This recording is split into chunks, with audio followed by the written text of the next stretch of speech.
Hey guys, it's been a while since we've last talked. I had a great Easter. I hope you guys did too. Today, what we're going to be doing is we're going to be moving on from geometry to some other concepts. Before we make that transition, today I wanted to do something a little fun. So, what we're going to be doing today is modifying a cooking recipe to feed just your family or a lot of people. All right? So, this is actually a recipe that I cooked the other day. Um, so I'll be able to explain a lot of things about it, and hopefully you guys will enjoy this activity. All right, let's get into it. All right, guys. So my recipe is a slow cooker recipe for a barbacoa recipe, which is basically like one of the meats that you can get at Chipotle. My wife really likes that, and we can't really go there right now. So this was me trying to help her out. So I had actually a bone-in arm roast instead of a boneless, but it still worked out great. Notice this recipe serves for 6 to 8 people.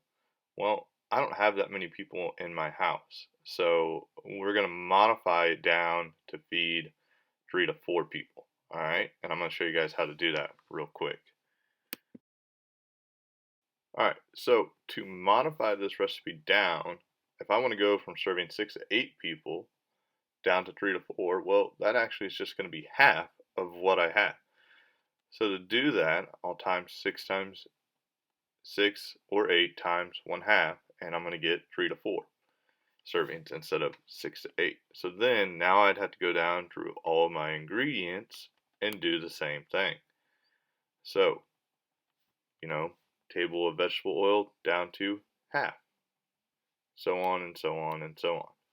Okay, so pretty simple to go down to cooking for a half.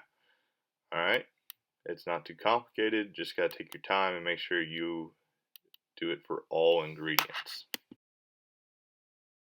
Now, on the flip, if I wanted to say feed all of my students, I'm now gonna need to multiply everything up. So if I was originally serving 6 to 8, and let's just say for this scenario I have 100 students. So I need to figure out how many times will my original recipe go into 100. So I'm going to use the larger side of 8 servings, and so 100 divided by 8 is equal to 12.5. So then now I can times everything in my recipe by 12.5. So that 1 tablespoon of salt will now turn into 12.5 tablespoons of salt, and so on and so on. So this is how we can modify a recipe to feed a lot of people. Alright?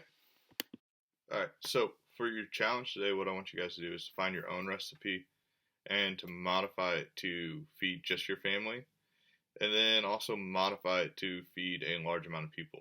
Alright? So this could be like 100 people, or, this could be 50 people. Whatever you think is going to be easiest for you to find. Alright? So that's your challenge. Then, as an extra bonus challenge, I find it's always nice to actually cook for people and show them that I love them by doing something like this.